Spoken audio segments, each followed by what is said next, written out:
संस्कृत साहित्य में वैदिक साहित्य के अंतर्गत और इस वैदिक साहित्य में भी हम पुराण साहित्य का अध्ययन कर रहे थे। विगत कक्षाओं में हमने पुराणों की परिभाषा समझी, पुराणों के प्रतिपाद्य को समझा, उनकी उत्पत्ति को समझा, वैदिक क्रम के अनुसार और जैन क्रम के अनुसार, जैन दर्शन के अनुसार। और उनमें से भी हमने दो पुराणों का वर्णन, जैसे कि मत्स्य पुराण और मार्कंडेय पुराण, ये हम समझ चुके थे। आज हम चर्चा करने जा रहे हैं भविष्य पुराण और भागवत पुराण। इन दो पुराणों के विषय में हम आज आपसे चर्चा कर रहे हैं। मत्स्य पुराण के अनुसार हम अगर देखें तो ब्रह्मा, विष्णु, शिव, सूर्य और प्रतिसर्ग नामक 5 पर्वों में विभक्त लगभग 14,500 श्लोकबद्ध यह भविष्य पुराण है, जिसमें भावी घटनाओं का, राजाओं का विवरण होने से इसका नाम भविष्य पुराण रखा गया। और इसका जो परिशिष्ट है, ये भविष्योत्तर पुराण के नाम से जाना जाता है। और इस पुराण के लेखन का, सृजन का जो उद्देश्य था, वो अल्प शिक्षित या अशिक्षित समुदाय को धर्म, ज्ञान, नीति, चरित्र, मर्यादा, सद्व्यवहार संबंधी प्रेरणा प्रदान करने के निमित्त से किया गया। और इसमें लिखा है, कहा भी गया है कि भवन्ति द्विज शार्दूल श्रुतानि भुवनत्रये विशेषता चतुर्थ वर्ण से द्विज सप्तमः। और इसमें ब्रह्मा के अतिरिक्त सूर्य, अग्नि, नाग देवों की पूजा एवं सामाजिक कर्तव्यों के पालन का उल्लेख, राजवंशों का वर्णन, भारत का मध्यकालीन इतिहास एवं आधुनिक युग की झलक, गर्भावस्था निरूपण, एक देववाद का प्रतिपादन, व्रत और पर्व, पाणिनि पतंजलि वृत्तांत, शालिवाहन वंश, इक्ष्वाकु वंश, मौर्य वंश से लेकर ब्रिटिश शासकों तक की बात, उनके उल्लेख की राजसूची इसमें प्राप्त होती है। और इसमें महारानी विक्टोरिया का नाम तो आप लोगों ने सुना है। सुना है कि नहीं सुना विक्टोरिया का नाम? महारानी विक्टोरिया, कितने लोगों ने सुना विक्टोरिया का नाम? महारानी विक्टोरिया, ठीक। जिनका नाम विक्टावती के नाम से इसमें उल्लेखित है, और जिसे विक्टावती कहा गया। भविष्य पुराण में भविष्य की घटनाओं के बारे में भी इसमें लिखा, जैसे कि हमने इसमें देखा कि राजवंशों का वर्णन, और राजवंशों का वर्णन, पाणिनि पतंजलि का वृत्तांत हमने जाना। शालिवाहन वंश, शालिवाहन वंश का शालिवाहन वंश का वर्णन हमने इसमें जाना था। इक्ष्वाकु वंश आदि का भी वर्णन हमने इसमें जाना कि इक्ष्वाकु वंश जो है, जो कि भगवान वृषभदेव, जैन धर्म के प्रथम तीर्थंकर भगवान वृषभदेव के माध्यम से वह इक्ष्वाकु वंश जाना गया। और वैदिक मान्यता के अनुरूप अगर हम जाने तो ब्रह्मा जी के मानस पुत्रों में मारीची बात 11वें नंबर पे इक्ष्वाकु नाम के राजा, और उन इक्ष्वाकु नाम के राजा से ही ये इक्ष्वाकु वंश की मान्यता मानते हैं। और शालीवाहन अ, वंश की अगर हम बात करें तो इसमें शालीवाहन वंश के बारे में भी बहुत अच्छा उल्लेख मिलता है कि क्योंकि शालीवाहन जो वंश था, ये सातवाहन वंश प्राचीन भारत का एक महान राजवंश है। सातवाहन वंश की जो स्थापना थी 60 ईसा पूर्व राजा शिमुक ने की थी। सातवाहन वंश में राजा शिमुक सातकर्णी, गौतमी पुत्र सातकर्णी, वशिष्ठी पुत्र पुलुमावी सातकर्णी, यज्ञश्री सातकर्णी प्रमुख ये राजा थे। सातवाहन राजाओं ने 300 वर्षों तक शासन किया और सातवाहन वंश की राजधानी प्रतिष्ठान रही। ये महाराष्ट्र के औरंगाबाद जिले में है। सातवाहन साम्राज्य की राजकीय भाषा प्राकृत व लिपि ब्राह्मी थी। ये सबसे प्रमुख बात ये जानने की है कि इनकी सातवाहन साम्राज्य की राजकीय भाषा प्राकृत भाषा थी और ब्राह्मी लिपि अ, में कार्य हुआ करता था। और अमरावती कला का विकास हुआ, इसी समय अमरावती की स्थापना हुई, उनका विकास हुआ। सातवाहन राजवंश में मातृसत्तात्मक प्रचलन में था और राजाओं के नाम उनकी माता के नाम पर, जैसे गौतमी पुत्र सातकर्णी रखने की प्रथा थी। लेकिन सातवाहन राजकुल पितृसत्तात्मक था क्योंकि राज सिंहासन का उत्तराधिकारी वंशानुगत ही होता था। और सातवाहन राजवंश के द्वारा अजंता एवं एलोरा की गुफाओं का निर्माण भी किया गया था।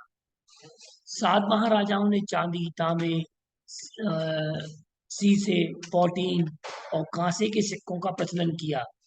ब्राह्मणों को भूमि दान करने की प्रथा का आरंभ सर्वप्रथम सातवाहन राजाओं ने किया था, जिसका उल्लेख नाना घाट अभिलेख में मिलता है। और राजा शालीवाहन सातवाहन राजवंश के सबसे प्रतापी व महान राजा थे। उनके शासन काल में यह राजवंश अपनी चरम सीमा पर था। और राजा शालीवाहन की माँ गौतमी प्रजापति ब्राह्मण कुम्हार थी। राजा शालीवाहन का जन्म आदि शोषण की कृपा से हुआ था।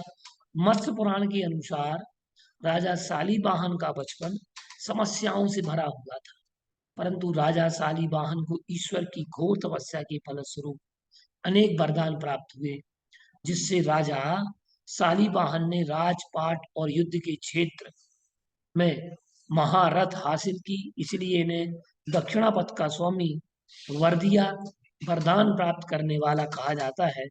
वर्तमान में सातवाहन राजवंश की शाखाएं वराडिया महाराष्ट्र, आंध्रा, वर्दीय और उत्तर प्रदेश, मध्य प्रदेश, राजस्थान, समाकोलिया आदि मध्य प्रदेश में ये इनकी स्थापना है। इसमें मौर्य वंश का भी बहुत अच्छा वर्णन हुआ है कि मौर्य वंश में अगर हम देखें तो मौर्य वंश का भी इसमें उल्लेख और मौर्य वंश से लेकर के ब्रिटिश शासन काल तक के शासकों का उल्लेख किया गया है। जो कि ये मौर्य राजवंश जो था, मौर्य साम्राज्य लगभग 322 से 185 ईसा पूर्व था। प्राचीन भारत का एक शक्तिशाली राजवंश था। मौर्य राजवंश ने 137 वर्ष पूर्व भारत में 137 वर्ष भारत में राज किया। इसकी स्थापना का श्री चंद्रगुप्त मौर्य और उनके गुरु चाणक्य को जाता है। और यह है जो कि वो उनके मंत्री भी थे, चाणक्य। यह साम्राज्य पूर्व में मगध राज्य में गंगा नदी के मैदानों, आज का बिहार और बंगाल से शुरू हुआ था। और इसकी राजधानी पाटलिपुत्र, आज के वर्तमान शहर में हम अगर देखें तो पटना में इसका वो राजधानी थी। चंद्रगुप्त मौर्य ने 322 ईसा पूर्व में साम्राज्य की स्थापना की और तेजी से पश्चिमी की तरफ अपना साम्राज्य विस्तार किया। उनके छोटे छोटे क्षेत्रीय राजाओं के आपसी मतभेदों का फायदा उठाया और जो सिकंदर के आक्रमण के बाद पैदा हो गए थे। 316 ईसा पूर्व तक मौर्य वंश ने पूर्वी उत्तर पश्चिम भारत पर अधिकार कर लिया। चक्रवर्ती सम्राट अशोक के राज्य में मौर्य वंश का बृहद स्तर पर विस्तार हुआ। सम्राट अशोक के कारण ही मौर्य साम्राज्य सबसे महान एवं शक्तिशाली बन करके सबके सामने उभर करके सामने आया। विक्टोरिया, जिन्हें भविष्य पुराण में विक्टावती कहा गया, और इसके प्रतिसर्ग पर्व में बाइबल में वर्णित नोहुआ, नोह की कथा, यीशु मसीह का चरित्र इसमें वर्णित है। जो सृष्टि के आरंभ में वो हुआ नाम के महापुरुष होते हैं, जो अ, आगे सृष्टि की नींव रखते हैं, उसमें से वो उनके पुत्र पुत्रवधू और अन्य सब जाति के जीवों को, प्राणियों को एक नाव में रखते हैं, और सारी पृथ्वी जलमय हो गई थी। और उसके बाद में एक एक करके उन जीवों को नाव से बाहर निकालते जाते हैं। कौए को निकाला, कबूतर आदि का उल्लेख भी इसमें बहुत अच्छे से मिलता है। और ये नूह की कथा भी इसमें वर्णित है कि आगे चल करके नूह नाम के महापुरुष होंगे और इस तरीके से उनका घटनाक्रम कालक्रम रहेगा। यीशु मसीह का चरित्र भी इसमें वर्णित है। हम बात करें भागवत महापुराण की, वैष्णवों का पंचम वेद कहा जाने वाला यह पुराण सर्वविख्यात और वैष्णव प्रिय पुराण है। और भक्ति की अद्वितीय शाखा हम अगर देखते हैं भागवत पुराण की अगर हम बात करें, तो भागवत पुराण में क्या है कि जो 18 पुराणों में से एक महान पुराण है, और भक्ति का अद्वितीय यह ग्रंथ, भक्ति शाखा का अद्वितीय ग्रंथ, 12 स्कंद, 335 अध्याय एवं 18,000 श्लोकों में निबद्ध है।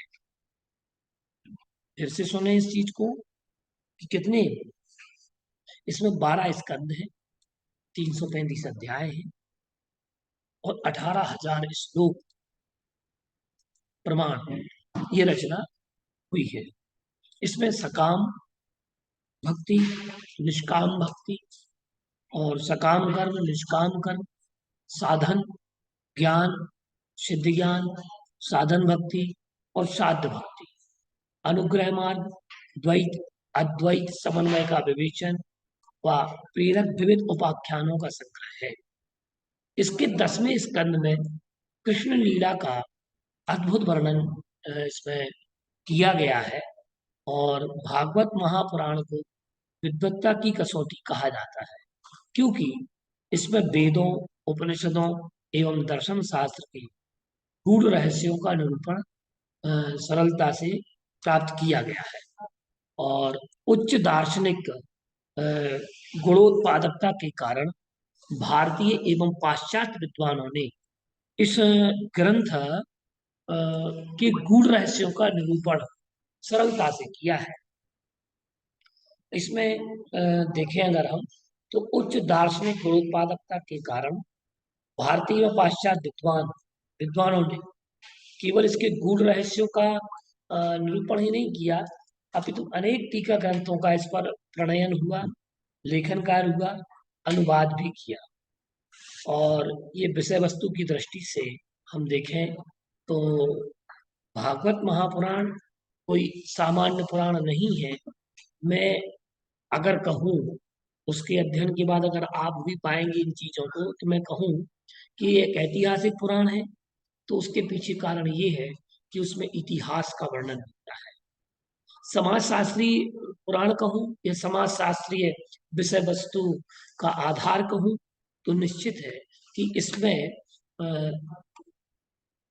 उस समय की समाज की व्यवस्थाओं का वर्णन उसमें है।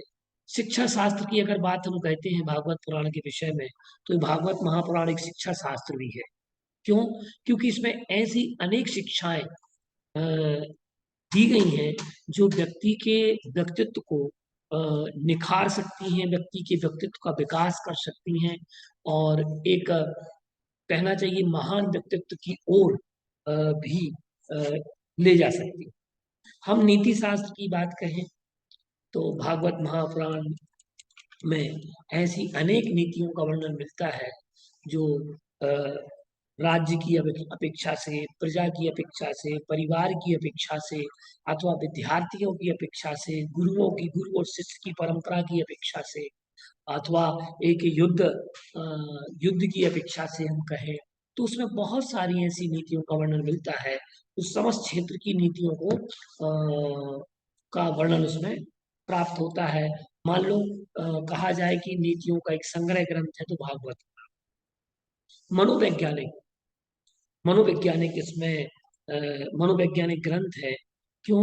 क्योंकि इसमें हम अगर देखते हैं मनोवैज्ञानिक ग्रंथ की अपेक्षा से, तो ये इसलिए मनोवैज्ञानिक है क्योंकि इसमें मानव की भ्रम की अवस्था को तोड़ने की क्षमता है।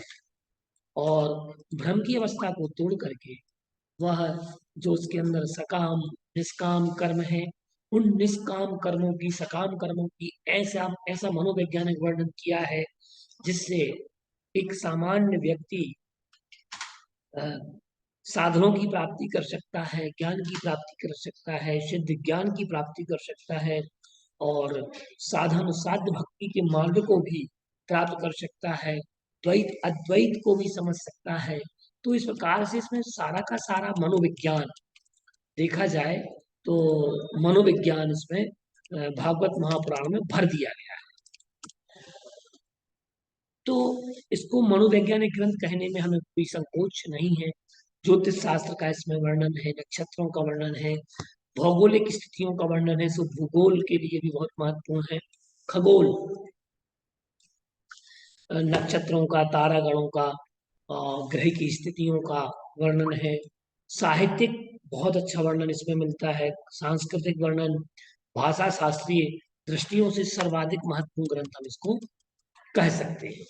भागवत महापुराण एवं अन्य पुराणों का प्रतिनिधित्व भी करता है।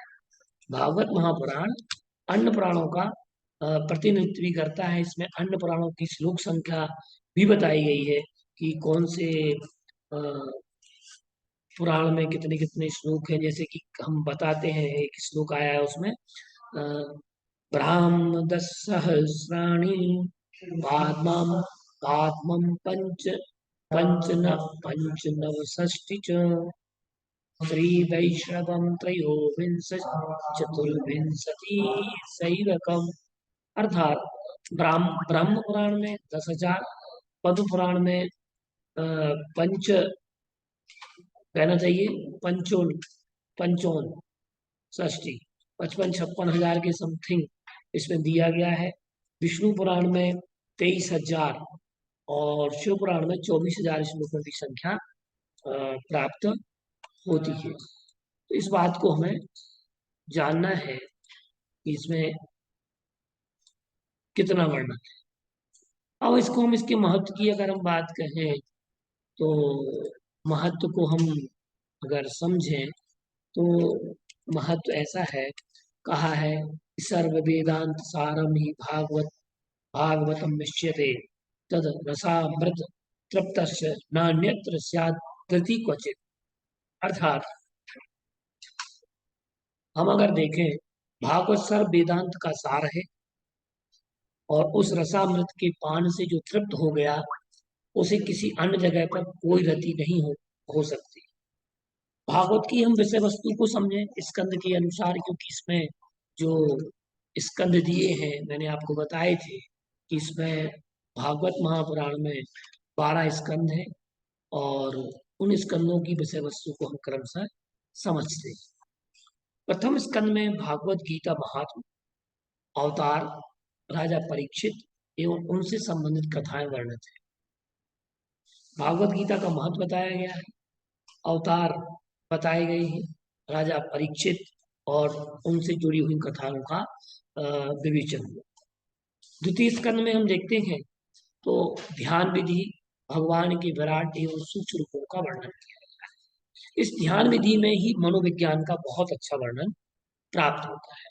इसमें मन की स्थिति है, मन के विकार है, मन को एकाग्र करने की विधि भी बताई गई है। एकाग्र करने के बाद में क्रमशः ध्यान की पद्धति का वर्णन किया है। तृतीय स्कंद में हम देखते हैं तो इसमें सृष्टि का क्रम, विराट शरीर, ब्रह्मा उत्पत्ति, भक्ति का वर्णन इसमें किया गया है। तो हम इसमें देखते हैं कि चतुर्थ स्कंद में, इसमें तृतीय स्कंद में सृष्टि क्रम और विष्णु के विराट, और विराट पुरुष, विराट शरीर, पुरुष से उत्पत्ति, कहाँ कहाँ से कैसी कैसी उत्पत्ति हुई ये बात बताई गई है। चतुर्थ स्कंद में स्वयंभू भूमनु, स्वयंभू मनु का वर्णन किया गया है। शिव एवं दक्ष राजा का, ध्रुव, राजा पृथु आदि की कथाओं का वर्णन इसमें प्राप्त होता है। इसके पांचवें स्कंद में हम पहुंचते हैं तो राजा नाभि का वर्णन। भागवत महापुराण का पंचम स्कंद राजा नाभि और भरत। पंचम स्कंद की अगर हम बात करते हैं तो हम अगर देखें तो पंचम स्कंद में नाभि का वर्णन, या यूं कहें जैन दर्शन में जो 14 कुलकर होते हैं, उन 14 कुलकरों में जो 14वें कुलकर है नाभि राय और उनके पुत्र भरत, उनके पुत्र वृषभ, वृषभ से पुत्र उनके भरत, फिर भरत वंश की, भरत वंश के द्वारा ही इस संपूर्ण भारत देश, संपूर्ण देश का नाम, आर्यावर्त का नाम भारत देश पड़ा। भरत वंश, सूर्य की गति, राहु आदि ग्रहों का वर्णन गद्य में प्रांजल शैली में किया गया है। तो ये ज्योतिष की दृष्टि से, वंश की दृष्टि से, इतिहास की दृष्टि से बहुत महत्वपूर्ण स्कंद है। षष्ठ स्कंद में अजामिल उपाख्यान, एक अजामिल नाम का भक्त है जो भगवान को, भगवान का नाम नहीं लेना पसंद करता है। उसकी पत्नी भगवान के पास, ईश्वर के पास पहुंचती है और कहती है कि मेरे पति आपका नाम, ईश्वर का नाम पसंद नहीं करते हैं। तो जब उसके यहाँ संतान हुई, भगवान ने युक्ति बताई कि जब तुम्हारे यहाँ संतान हो, तुम संतान का नाम हरि रख देना। और हुआ ये, जब वो अजामिल मरने लगा, उसे प्यास बहुत लगी थी और वो अपने बेटे का नाम, उसके बेटे का नाम हरि था, भगवान के नाम पर था, तो हरि हरि बुलाता रहा। प्यास लगी थी लेकिन हरि ने एक ना सुनी। लेकिन हुआ ये कि हरि का नाम लेते लेते मर गया तो भगवान की शरण में पहुंच गया, ऐसा कथानक उसमें आता है। इसमें यम का वर्णन मिलता है, दधीची की अस्थियों से वज्र के निर्माण की बात की गई है और पुंसवन संस्कार का वर्णन भी इसमें किया गया है। सप्तम स्कंद में हिरण्याक्ष वध, प्रहलाद कथा, नरसिंह अवतार, वर्ण धर्म, स्त्री धर्म, आश्रम, पति धर्म, गृहस्थ धर्म, मोक्ष मार्ग का निरूपण भी किया गया है। अष्टम स्कंद में का संवत्सरों का वर्णन इसमें प्राप्त होता है और वामनावतार की कथा प्राप्त होती है। और नवम स्कंद में वैवस्वत मनु कथा, उनके 5 पुत्रों में वंश वर्णन, इक्ष्वाकु वंश, चंद्र वंश, भरत वंश, पुरु वंश, यदु वंश आदि का वर्णन इसमें मिलता है। इतिहास की दृष्टि से भी ये बहुत महत्वपूर्ण है। महर्षि च्यवन और उनकी सुकन्या और सुकन्या चरित्र, नाभाग अम्बरीश कथा, दुर्वासा दुख निवृत्ति, राजा त्रिशंकु और हरिश्चंद्र कथा, सगर कथा, भागीरथ गंगावतरण, श्री राम लीला वर्णन, राजा निमिष वंश, जमदग्नि परशुराम चरित्र, ययाति चरित्र का वर्णन 24 अध्यायों में किया गया। एकादश स्कंद में वसुदेव कृष्ण की लोकप्रिय लीलाओं का वर्णन किया गया है। बड़ा ही मनोहारी वर्णन है कृष्ण का। द्वादश स्कंद में कलियुग के राजवंशों का वर्णन और कली काल के प्रभाव से बचने के उपायों पर चर्चा की गई है। तो हम अगर देखते हैं तो भागवत महापुराण का ये बहुत अच्छा वर्णन इसमें किया गया है। हम अगर देखें तो भागवत पर जो टीकाएं लिखी गई, उन टीकाओं के बारे में भी हम आपसे चर्चा कर लेते हैं कि विद्यावताम भागवते परीक्षा, अर्थात भागवत विद्वत्ता की कसौटी है और इसी कारण टीका संपत्ति की दृष्टि से भी ये अतुलनीय है। विभिन्न वैष्णव संप्रदायों के विद्वानों ने अपने विशिष्ट मत की उत्पत्ति तथा परिपुष्टि के निमित्त भागवत के ऊपर स्व सिद्धांतानुयायी व्याख्याओं का प्रणयन किया, जिनमें कुछ टीकाकारों का यहाँ संक्षिप्त संकेत मैं कर रहा हूँ आप लोगों को। श्रीधर स्वामी जो कि जिन्होंने भावार्थ टीका लिखी, भावार्थ दीपिका नामक एक ग्रंथ लिखा, जो 13वीं सदी का है। भागवत के सबसे प्रख्यात व्याख्याकार श्रीधर रहे हैं, उन्होंने ये लिखा है भावार्थ दीपिका। 14वीं शताब्दी में सुख पक्षी या व्याख्या विशिष्टाद्वैत मतानुसारण है, जो जिसके सुदर्शन सूरी 14वीं सदी के हुए हैं, उन्होंने सुख पक्षी या व्याख्या विशिष्टाद्वैत मत अन के अनुसार उन्होंने इसकी टीका की है सुदर्शन सूरी ने। और संत एकनाथ, जिन्होंने एकनाथी भागवत लिखी और 16वीं सदी में मराठी भाषा की उत्तम रचना है। मतलब मराठी भाषा में भी ये भागवत एकनाथी भागवत के नाम से प्राप्त होती है। विजय विजय ध्वज नाम के महान व्यक्तित्व हुए हैं, उन्होंने पद रत्नावली नाम से 16वीं शताब्दी में टीका की, जो माध्व मतानुयायी थे और माध्व मत के अनुसार उन्होंने भागवत की इस टीका को किया पद रत्नावली के नाम से। वल्लभाचार्य सुबोधनी टीका उनकी है और ये 16वीं शताब्दी के थे। शुद्धाद्वैतवादी थे आप, और शुद्धाद्वैतवादी वल्लभाचार्य ने भागवत पुराण पर सुबोधनी नाम की टीका लिखी। और एक और हुए हैं सुदेवाचार्य, जिन्होंने सिद्धांत प्रदीप के नाम से टीका की है। और निम्बार्क मतानुयायी आप थे, और आप सुखदेवाचार्य थे और सुखदेवाचार्य नाम से विख्यात थे। आपने सिद्धांत प्रदीप नाम की एक टीका लिखी है। और सनातन गोस्वामी, जो बृहद वैष्णवोत्तोषणी नाम से एक टीका लिखी, और आप सनातन गोस्वामी जी थे। इसके बाद जीव गोस्वामी थे, तो उन्होंने भी एक टीका लिखी। और हम अगर देखें तो भागवत का प्रभाव मध्ययुगीन वैष्णव संप्रदायों के उदय में नितांत क्रियाशील था। भारत की प्रांतीय भाषाओं के कृष्ण काव्यों के उत्थान में भी विशेष महत्वशाली रहा। भागवत से ही स्फूर्ति तथा प्रेरणा ग्रहण कर ब्रज भाषा के अष्टछापी सूरदास, नंददास आदि, निम्बार्की, श्री भट्ट, हरिव्यास, राधा वल्लभी, हित हरिवंश, हरिदास स्वामी कवियों ने ब्रज भाषा में राधा कृष्ण की लीलाओं का गायन किया।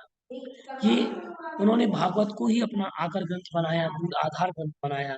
मिथिला के विद्यापति जी ने, बंगाल के चंडीदास ने, ज्ञानदास तथा गोविंददास, असम के शंकरदेव तथा माधवदेव, उत्कल के उपेंद्र भज और दीन कृष्णदास, महाराष्ट्र के नामदेव तथा माधव पंडित, इन्होंने भागवत महापुराण को अपना आधार ग्रंथ बना करके साहित्य का सृजन किया।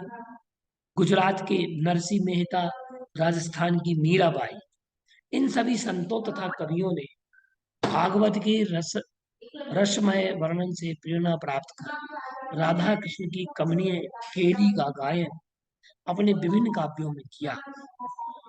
और इसके अलावा हम देखें, ब्रजभाषा ही नहीं, तमिल, आंध्र, कन्नड़ तथा मलयालम के वैष्णव कवियों के ऊपर भी भागवत का प्रभाव अधिक पड़ा। और भागवत का आध्यात्मिक दृष्टिकोण अद्वैतवाद का है तथा साधना दृष्टि भक्ति की है। इसका अद्वैत के साथ भक्ति का सामरस्य भागवत की अपनी विशिष्टता है। इन्हीं कारणों से भागवत वाल्मीकि रामायण तथा महाभारत के साथ संस्कृत की उपजीव काव्य त्रयी के अंतर्भूत माना जाता है। तो इस प्रकार से हम अगर देखें तो चूंकि चित्र के क्षेत्र में भी भागवत की चित्रकथाओं का बहुत अच्छा चित्रात्मक रूप से भी वर्णन प्राप्त होता है। और उस चित्रात्मकता के लिए हम समझ सकते हैं। तो इस प्रकार से हमने ये जाना कि भागवत 18,000 श्लोक, 335 अध्याय, 12 स्कंदों वाली है। और इसमें हम अगर देखते हैं तो विष्णु के पंचम अंश ब्रह्म वैवर्त, कृष्ण जन्मखंड आदि में भी कृष्ण का चरित्र निबद्ध है, परंतु दसम स्कंद में लीला पुरुषोत्तम का चरित्र जितनी मधुर भाषा, कोमल पद विन्यास तथा भक्ति रस से आलुप्त होकर वर्णित है वह अद्वितीय है। रास पंचाध्यायी अध्यात्म कथा साहित्य उभय दृष्टियों से काव्य जगत में एक अनूठी वस्तु है। वेणु गीत, गोपी गीत, युगल गीत भागवत के को काव्य के उदात्त स्तर पर उन्होंने पहुंचा दिया। और हम अगर देखते हैं तो प्रथम स्कंद में भक्ति योग से उत्पन्न एवं उससे स्थिर रखने वाला वैराग्य का वर्णन किया गया। द्वितीय स्कंद में ब्रह्मांड की उत्पत्ति, उसमें विराट पुरुष की स्थिति स्वरूप का वर्णन। तृतीय स्कंद में उद्धव द्वारा भगवान का बाल चरित्र का वर्णन, राजर्षि ध्रुव और पृथु का चतुर्थ स्कंद में वर्णन। पंचम स्कंद में समुद्र, पर्वत, नदी, पाताल, नरक आदि की स्थितियों का वर्णन। षष्ठ स्कंद में देवता, मनुष्य, पशु, पक्षी आदि के जन्म की कथा। सप्तम स्कंद में हिरण्यकश्यप हिरण्याक्ष के साथ प्रहलाद का चरित्र वर्णन। अष्टम स्कंद में गजेंद्र मोक्ष, मनमंत्र कथा, वामन अवतार। नवम स्कंद में राजवंशों का वर्णन, श्री राम की कथा। दसम स्कंद में भगवान श्री कृष्ण की अनंत लीलाएं। एकादश में यदुवंश का वर्णन और द्वादश स्कंद में विभिन्न युगों तथा प्रलयों और भगवान की उपांगों का वर्णन इसमें प्राप्त होता है। इसके अलावा हमने जाना कि जो विषय वस्तु थी इसमें प्रथम स्कंद में गीता का महत्व, अवतार, राजा परीक्षित से संबंधित कथाएं। द्वितीय स्कंद में हम देखते हैं कि ध्यान विधि, भगवान की विराट स्वरूप। तृतीय स्कंद में जो सहयोगी वर्णन रहा, सृष्टिक्रम, विराट शरीर, ब्रह्मा की उत्पत्ति। चतुर्थ स्कंद में स्वयंभूमन, शिव, दक्ष, इन सब का वर्णन किया गया। पंचम में नाभि, भरत, भरत वंश, सूर्य की गति का वर्णन किया गया। समुद्र का वर्णन है, पशुओं का, पाताल का, नरक का वर्णन इसमें पंचम स्कंद में आता है। षष्ठ में भी अजामिल, उपाख्यान, यम, दधीची आदि की स्थितियों से बचकर निर्माण, पुंसवन संस्कार, देवता, मनुष्य, पशु, पक्षी के जन्म। और सप्तम स्कंद में हम देखते हैं हिरण्याक्ष, हिरण्यकश्यपु के साथ प्रहलाद की चित्त का वर्णन, स्त्री धर्म, नारी धर्म, आश्रम, पति धर्म, गृहस्थ धर्म, मोक्ष का वर्णन। अष्टम में संवत्सरों का वर्णन है, वामनावतार की कथा है। और साथ में गजेंद्र मोक्ष, मनमंत्रों का वर्णन।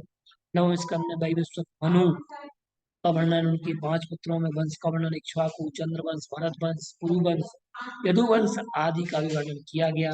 महर्षि च्युवन, सुकन्या चरित, नागाब, अम्बरीश, दुर्वासा, दुख निवृत्ति, त्रिशंकु, हरिश्चंद्र की कथा, भागीरथ कथा, गंगावतरणम, रामलीला का वर्णन, जमदग्नि, परशुराम की कथा।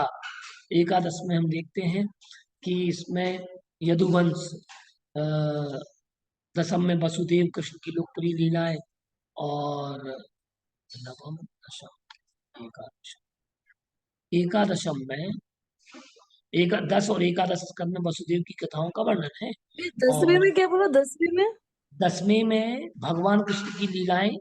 और एकादश में भी 10वें और 11वें स्कंद में यदुवंश, इनकी लीलाएं और यदुवंश का वर्णन किया गया है, लीलाओं का और एवं यदुवंश का। ठीक है, इसमें यदुवंश के विनाश की कथा बताई गई कि यदुवंश का अंत कैसे होगा, किस प्रकार से हुआ। जो आपने जैन दर्शन में मिलता है ना, हरिवंश पुराण में, कौन से महाराज थे वो, क्या नाम से, जिनके दाएं हाथ से पुतला निकला था और वो द्वारिका आदि पर गिरा, क्यों? विष्णु कुमार। विष्णु कुमार नहीं, कौन से ऋषि थे जिनके उससे कंधे से पुतला निकला था? और यदुवंश का नहीं नहीं, दूसरे एक और है, अभी मुनि का नाम याद नहीं आ रहा हमें। तो हरिवंश पुराण में वर्णन है उनका।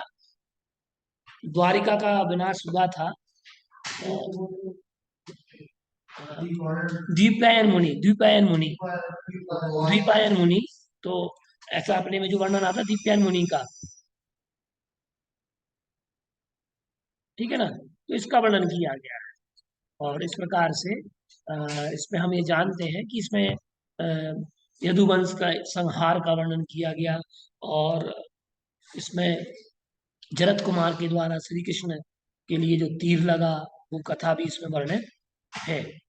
द्वादशवें में हम देखते हैं, द्वादशवें स्कंद में कि कलयुग के राजवंशों का वर्णन, कली काल के प्रभाव और प्रलय, और जो अवतारवाद की मान्यता है, इसका वर्णन उसमें किया गया है। अगली कक्षा में हम जानेंगे ब्रह्म पुराण, ब्रह्म वैवर्त पुराण और ब्रह्मांड पुराण। इन 3 पुराणों के विषय में भी जानेंगे। विषय तो रोचक लग रहा है कि नहीं लग रहा है आप लोगों को?